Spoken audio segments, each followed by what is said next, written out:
Assalamualaikum warahmatullahi wabarakatuh.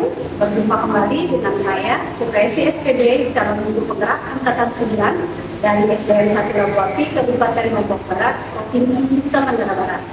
Nah, kali ini saya tidak sendirian, saya ditemani oleh Ibu Kumala Anuri, MPD. Beliau adalah guru kelas 4 di SDN 1 Labuapi. Selamat siang, Kumala. Siang, Bu. Bagaimana kabarnya hari ini? Alhamdulillah sehat. Baik, malah hari ini kita akan melakukan percakapan pra-observasi sebelum nanti saya akan mengamati jalannya proses pembelajaran itu atau sebelum saya melakukan supervisi akademik yang tujuannya adalah bukan untuk mencari kekurangan guru, tapi lebih kepada pemberdayaan dan pengembangan diri sendiri untuk meningkatkan performa dalam mengajar dan mencapai tujuan pembelajaran. Nah, adapun tujuan dari percakapan pra-observasi ini adalah supaya ibu lebih siap dan percaya diri sebelum melakukan pembelajaran nantinya yang insya Allah berdampak pada murid juga. Baik Bu, ada beberapa pertanyaan nih yang ingin saya ajukan kepada ibu. Yang pertama tentang tujuan pembelajaran. Nah, apa tujuan pembelajaran yang ingin ibu capai nantinya?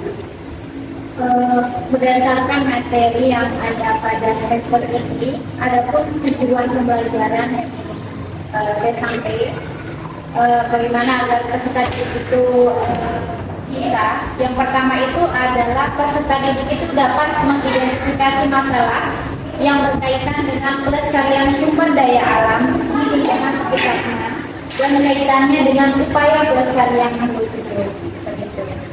Nah, untuk di sini tujuan pembelajaran ini peserta didik itu memahami kebutuhan tumbuhan untuk melakukan proses fotosintesis dan hasil fotosintesisnya itu dengan mengaitkannya dengan kehidupan sehari-hari. Oh, berarti ada satu tujuan pembelajaran yang ingin dicapai gitu ya. Selanjutnya bagaimana dengan area pengembangan diri yang ingin dicapai, baik dari segi sikap, kemudian keterampilan dan pengetahuan siswa. Di sini yang ingin saya kembangkan itu di bagian pengetahuan dan keterampilan.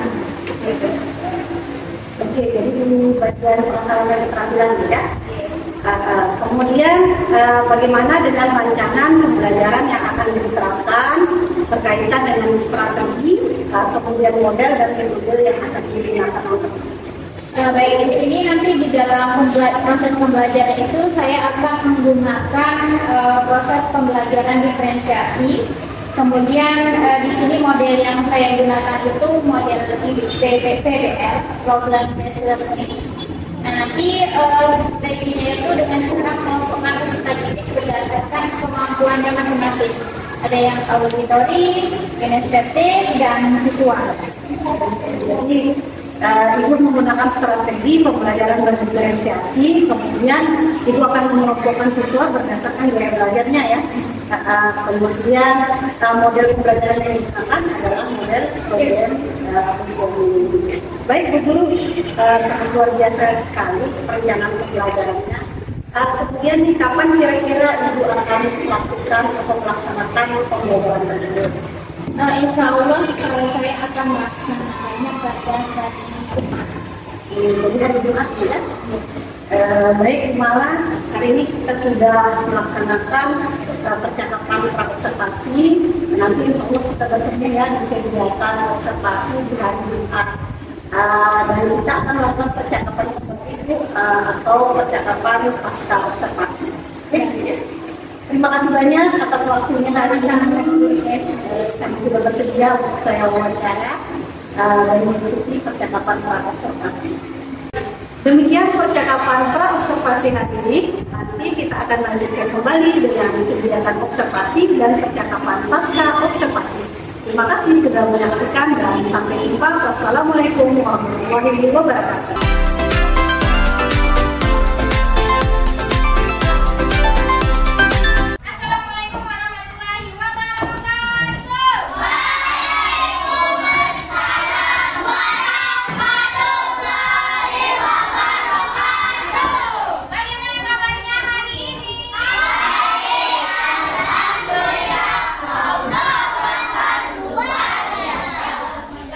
Hari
Assalamualaikum warahmatullahi wabarakatuh.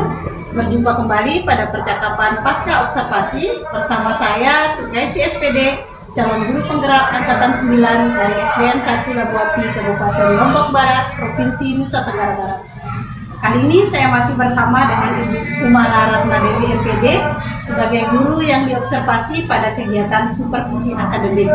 Dan kali ini juga kami ditemani oleh Ibu Nur Aziza SPD sebagai pengajar praktik pada program pendidikan guru penggerak angkatan 9. Assalamualaikum Bu. Bu Umala, bagaimana kabarnya hari ini? Assalamualaikum warahmatullahi wabarakatuh. Baik Bu Umala, pada percakapan pasca observasi ini ada beberapa pertanyaan yang ingin saya ajukan terkait dengan pelaksanaan kegiatan observasi yang bertujuan untuk mengevaluasi proses pembelajaran yang sudah dilakukan. Baik, untuk pertanyaan pertama Bu, bagaimana perasaan Ibu setelah pelaksanaan proses pembelajaran di kelas? Oke. Perasaan saya tentunya lega karena sebelum dilakukan observasi seperti dilakukan observasi sebelum mulai kepala sekolah. Jadi bagaimanapun juga rasa itu akan selalu berbeda jika ada orang lain yang masuk di kelas kita pada saat proses pembelajaran. Jadi dari hasil setelah observasi itu juga saya dapat mengevaluasi diri saya. Jadi kentara kerasa sekali ketika diamati itu sama nggak diamatin. Kalau ketika dia diamatin, kerasa di mana kurangnya, di mana pasnya, gitu. Seperti itu, Bu. Baik, berarti sudah lega Bu ya? Ya. Yang kedua Bu, bisa diceritakan kembali area pengembangan yang sudah Ibu lakukan serta tahapan dan langkah-langkah proses pembelajaran yang sudah dilakukan di kelas. Baik. Untuk area pengembangan ada di bagian pengetahuan, keterampilan, sama sikap. Nah, untuk area pengetahuan ini tentunya saya memberikan secara merata, maksudnya dalam satu metode. Nah, untuk yang sikap juga seperti itu. Nah, di bagiannya keterampilan ini agak berbeda karena karakteristik setiap peserta didik di kelas saya itu berbeda-beda. Jadi saya kelompokkan menjadi 3 kelompok. Jadi saya menggunakan pembelajaran berdiferensiasi pada saat proses pembelajaran. Berarti ada 3 area pengembangan. Yang pertama pengetahuan, sikap, dan keterampilan. Jadi di keterampilan dikelompokkan berdasarkan gaya belajar dan tentunya LKPD-nya berbeda-beda. Dan untuk pengetahuan semua sama, sesuai. Evaluasinya sama, Iya. Baik, menurut Ibu nih, apakah area pengembangan yang sudah Ibu lakukan itu sudah berhasil apa belum? Saya mengira tidak semua selalu berhasil karena kita perlu pengulangan supaya hasilnya lebih maksimal. Nah, apalagi kita yang baru-baru menggunakan pembelajaran diferensiasi, tentunya agak lebih kerepotan karena ada yang kita harus mengajarkan dengan cara berbeda, lainnya yang kelompok yang sebelahnya berbeda, jadi terpecah 3. Nah, jadi itu tantangan yang sangat baru menurut saya dan harus saya ulangi terus supaya nanti terbiasa ke depannya. Baik, berarti sudah terlaksana namun menurut Ibu belum maksimal ya? Nah, Bu, apa sih kendala-kendala atau hambatan-hambatan yang Ibu hadapi dalam proses pembelajaran? Oke, saya sudah catat. Untuk hambatannya itu pertama di bagian manajemen kelas, karena siswanya kan gemuk, 37, jadi lumayan agak riweh untuk mengurus semuanya supaya supaya diadem ayam itu kayaknya mustahil deh. Nah, apalagi kelas saya tergolong kelas yang hiperaktif. Nah, jadi di sana saya harus mengeluarkan energi yang lebih ekstra. Kemudian saya harus mengkoordinir mana siswa yang tidak mau bekerja di kelompoknya, apalagi ada yang kurang bisa membaca. Nah, itu harus saya lebih perhatikan juga karena biar dia tidak tertinggal jauh dengan teman-teman yang sudah mempunyai kemampuan sesuai dengan umur atau kelasnya. Berarti itu kendalanya Bu ya. Nah, kalau menurut Ibu apa faktor penyebab siswa itu tadi aktif, terlalu aktif, dan juga ada yang kurang aktif dalam kegiatan kelompoknya? Yang pertama itu ada beberapa hal sih, tidak hanya dipengaruhi oleh kondisi yang dalam kelas. Mungkin ada di kondisi di luar kelas, misalnya bagaimana kondisi di rumah, kemudian bagaimana kondisi di sekolah, apakah mungkin dia belum sarapan atau tadi malam dia kurang tidur, ada yang nggak mau belajar nganga saja begitu kan, ada yang hiperaktif sekali, mungkin udah energinya udah full, dia lagi bahagia gitu. Mungkin itu salah satu penyebabnya juga ada kurangnya minat belajar siswa. Mungkin karena dukungan, karena kan di kelas juga banyak yang berkonflik, ada yang udah meninggal orang tuanya.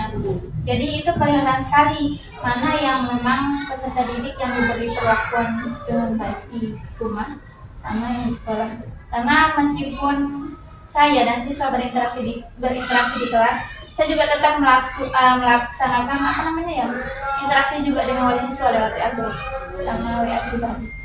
Baik, berarti ada faktor-faktor eksternal lainnya ya yang menyebabkan siswa itu terlalu aktif atau kurang aktif ketika pembelajaran di kelas. Nah, Bu, ada tidak rencana ke depannya yang ingin Ibu lakukan untuk memperbaiki kekurangan-kekurangan yang sudah Ibu hadapi pada proses pembelajaran sebelumnya? Saya sudah menyiapkan rencana supaya pembelajaran diferensiasi ini tidak hanya dilakukan satu skala yang jauh, maksudnya rentangnya 1 minggu terus 3 bulan ke depan, mungkin perlu 2 kali seminggu gitu kan, 4 kali sebulan. Itu untuk yang pembelajaran yang berdiferensiasi yang seperti ini. Nah, untuk yang faktor eksternal dan internalnya mungkin saya mempersiapkan ice breaking untuk supaya pengetahuan peserta didik itu sama-sama siap saat mau belajar. Jadi nanti mungkin kalau anak-anak kelas 4 ini dia lebih suka disentuh hatinya. Apalagi kalau dikasih renungan, mereka semua tuh kayak disentuh dikit itu udah langsung nangis. Jadi mungkin nggak bisa saya kasih tahu dengan suara saya, perilaku saya, tapi bisa disentuh hatinya anak-anak itu. Jadi mungkin saya akan mencoba untuk melakukan hal sedemikian. Kita coba sentuh hati anak-anak supaya fokus untuk belajar. Baik, berarti pembelajaran diferensiasi akan dilakukan lebih sesering mungkin ya. Kemudian ketika mengikuti proses pembelajaran, pada awalnya guru akan mempersiapkan peserta didik itu dengan menggali emosi, kemudian melakukan pendekatan secara personal kepada peserta didik supaya mereka termotivasi dalam belajar. Baik Bu, kira-kira nih kapan rencana tersebut akan Ibu mulai lakukan? Untuk sekarang kan udah mid semester, mungkin nanti setelah lebaran supaya waktunya efektif, karena kalau di bulan puasa juga anak-anak kurang energinya juga kurang, semangatnya juga kurang. Jadi mungkin besok setelah lebaran baru kita gas lagi gitu. Baik, berarti sekitar 2 bulan lagi ya. 1 atau 2 bulan lagi. Baik Bu, tentunya ketika melaksanakan rencana tersebut Ibu tidak bisa berdiri sendirian, ada pihak-pihak lain yang akan Ibu libatkan. Kira-kira siapa nih yang akan Ibu libatkan dalam realisasi dari rencana tersebut? Yang pertama itu yang saya mau libatkan tim pengajar kelas 4. Kan di sini kan berdua kan, ada 2 guru di kelas 4. Saya akan berkolaborasi dengan beliau supaya trik dan trik beliau ketika mengajar di kelas bisa saya kombinasikan. Jadi karena saya itu tidak bisa mengajar berdiri sendiri, seperti hanya ada siswa yang lebih hiperaktif, mungkin di saya tidak bisa dia dengar, jadi saya minta bantuan dengan guru kelas yang di sebelah itu, sama bantuan dari kepala sekolah. Mungkin beliau punya trik khusus bagaimana mengatasi siswa ketika dalam proses pembelajaran, ada yang sifat-sifatnya seperti apa yang saya temukan, karena kan beliau lebih berpengalaman daripada saya begitu. Baik, berarti yang akan dilibatkan adalah yang pertama kepala sekolah, kemudian rekan sejawat yang mengajar pada kelas atau level yang sama ya. Kemudian kira-kira nih Bu, setelah rencana tersebut terrealisasi, berapa persen nih menurut Ibu tingkat keberhasilannya nanti yang ingin Ibu capai? Oke, karena saya rasa tidak ada yang sempurna di dunia ini, mungkin 90%, 95% saya pastikan akan berhasil. Gitu. Untuk yang 10 atau 5% setelahnya itu mungkin ada hal-hal lain yang akan menguranginya. Luar biasa sekali nih Bu rencana yang Ibu sudah paparkan tadi, semoga kedepannya dapat terrealisasi dengan baik sehingga mampu meningkatkan pembelajaran yang lebih baik lagi. Baik, selanjutnya saya beri kesempatan kepada Ibu pengajar praktik untuk memberikan umpan balik terhadap kegiatan pasca observasi maupun kegiatan observasi. Baik, terima kasih. Assalamualaikum warahmatullahi wabarakatuh. Jadi setelah melakukan observasi dan pasca observasi, jadi secara keseluruhan langkah-langkah yang harus dilakukan itu sudah terlihat dengan jelas. Jadi ada tujuan yang disampaikan, area yang dikembangkan, strategi yang akan digunakan untuk pengembangan tersebut, dan dari pihak guru yang diobservasi sendiri itu sudah bisa menggali apa saja yang akan dikembangkan ke depannya agar pembelajaran semakin baik. Mungkin cukup itu saja. Sekian, terima kasih. Assalamualaikum warahmatullahi wabarakatuh. Baik, terima kasih Bu atas umpan balik dan tanggapannya. Sekali lagi saya ucapkan terima kasih banyak kepada Ibu PP dan Ibu Mala atas luangan waktunya. Akhirnya rangkaian kegiatan supervisi akademik sudah selesai, dimulai dari kegiatan pra-observasi, observasi, dan pasca observasi. Saya akhiri kegiatan ini dengan ucapan wassalamualaikum warahmatullahi wabarakatuh. Waalaikumsalam warahmatullahi wabarakatuh.